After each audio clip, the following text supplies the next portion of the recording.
Zoe Kavanagh, the CEO of the National Dairy Council, joins us now. Zoe, thanks very much for coming into us. Thank you. Zoe, dairying in a post-quota era has been very, very successful for the Irish dairy sector, but it hasn't been without its challenges. Obviously, NDC's role is to promote the credentials and the reputation of Irish dairying. But I suppose in the last couple of years, we've had a lot of questions asked of us in terms of climate change, the vegan campaign, animal welfare. Is the job getting more difficult? The job is becoming more dynamic and definitely more challenging. But, I say that against a backdrop of a dairy economy, which since quota has grown 60% from a production perspective and is delivering €2 billion a year on the back of expansion. So starting from a very positive place, which is we've got this really strong economic story. We are producing off a grass-based system. We have retained our family farming model, and we're producing a portfolio of products that are nutritionally fantastic. So that's the starting point, and it's fine me saying it. The challenge is actually educating the population at large, key stakeholders, and ultimately the questioning consumer that is the case. So the challenge has been that we now have to really work hard to ensure that we are landing messages in a way that are truly comprehensive and trusted about how our product is being produced, but also around the nutritional benefits. And one of the things we set out to do as part of the reputation agenda when it comes to nutrition is positioning dairy as part of a population health agenda.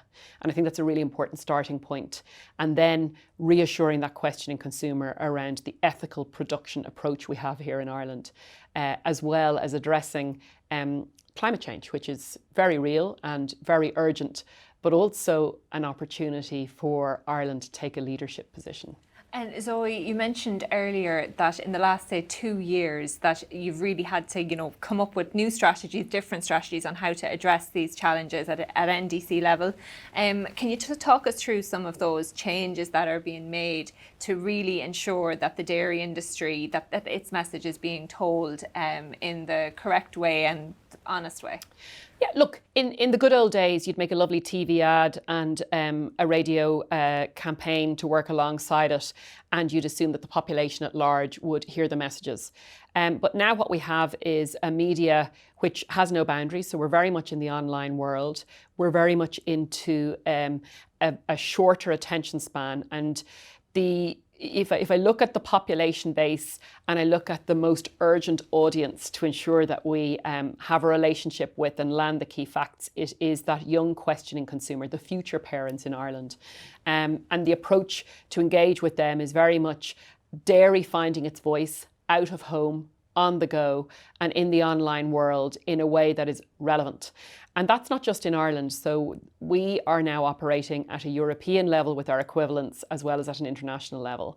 And all of the dairy councils internationally are focused on the same 3 agendas, which is how can we deliver an education package around the nutritional benefits, how can we reassure around the ethical production standards, and also what's our response on climate change. And what's interesting from a collaborative point of view here in Ireland is we can really collaborate internationally around nutrition.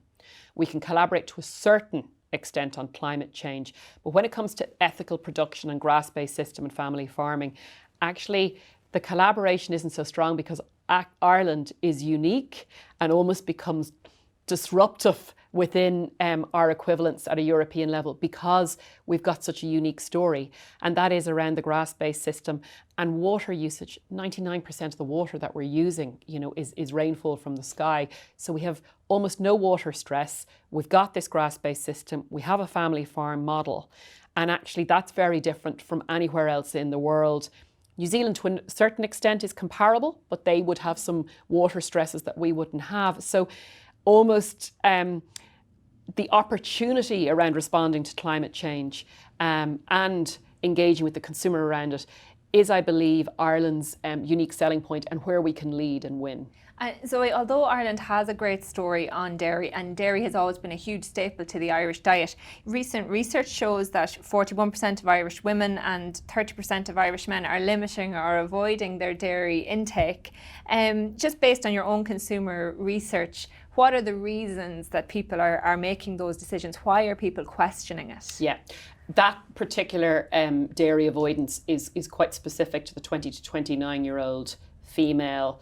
She's typically in an urban environment and she's questioning, and her 3 reasons for limiting or moderating dairy in the diet, it's fat, allergy and intolerance. So they are the 3 areas that most of the health questioning is coming from dairy. And where's that coming from? Well, again, I'll come back to the online world. A lot of celebrities and influencers promoting diets around dropping dress sizes and just having a better image, and they're suggesting that you can do that by limiting or moderating dairy in the diet. So that's a real challenge, and it's a concern, because if we don't address that and presume when those young women become mothers, they'll just come back to the dairy aisles when completing their family shop, I think we're mistaken. Because sadly, that young questioning female consumer has found alternatives, which she believes are helping her with her fat, allergy and intolerance. And as we know, the dairy alternative products that are appearing in store at twice the price and a fraction of the nutrition are not nutritionally equivalent. They just are incomparable. So the challenge we have is, how do we educate that young female that she's missing out on a whole suite of vital nutrition by going for the dairy alternatives? And I think we have 2 jobs there. One, we need to engage with her and talk to her about exactly all the goodness that's in dairy, directly and indirectly, so through health professionals, through ambassadors that we have working either through a sports arena or through a fashion arena now, reassuring that questioning consumer around the nutritional benefits. But furthermore with retailers. And I think what we're witnessing now is we have retailers that are, quite frankly, using milk as a loss leader to reassure their shoppers that they're, delivering good value. And yet at the same time giving more shelf space to these dairy alternatives at a much, much higher price with a fraction of the nutritional content. And that's putting margin in their back pockets. And I think there's a body of work for us to do, along with branded suppliers, to actually work with retailers. And I've seen in Australia, they're actually now increasing the cost of dairy, fresh dairy, to the consumer as a means of reassuring the consumer around the nutritional benefits. Because if you keep cheapening the price of a highly nutritious product, you're almost suggesting it's not good for you. So from a population health point of view, I think we have a big, big body of work to do at retailer level to present our products as being part of a population health solution. And I suppose, Zoe, in order to do that, do you need increased funding of the National Dairy Council to really get in there to make those changes? The council is in receipt of 3.2 million in funding at the moment, the bulk of that coming from voluntary farmer levies. Just what about the funding at the moment? Do you need more funding in order to really break through on those areas that are going to become hugely important in the years ahead? Yeah, to answer that question, yes, there's 2 reasons why we need more funding. If we were to look at the milk pool in Ireland and have every Irish dairy farmer support the NDC, we would be in receipt of €5.2 million, coupled with the 1.8 million that we're drawing down from Europe. We get closer to being a €7 million organisation, which would allow us to have a voice 365 days a year, both directly and indirectly with the consumer. I say that because when I look at our equivalents around Europe and around the world, in other words, dairy councils operating at that pre-competitive space, they are fully supported organisations. So I think we have to become more robust, and I think we need to become representative of 100% of the dairy farmers in Ireland.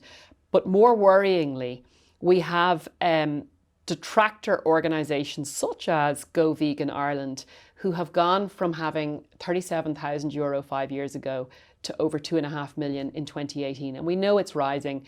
We cannot verify where the funding is coming from, but we can have a pretty good guess. It's coming from fairly sophisticated, wealthy organisations who are looking to disrupt this marketplace quite deliberately, because I do think strategically, if you're a disruptor and you can win Ireland, that says an awful lot, because I think Ireland is a dairy leader in the world.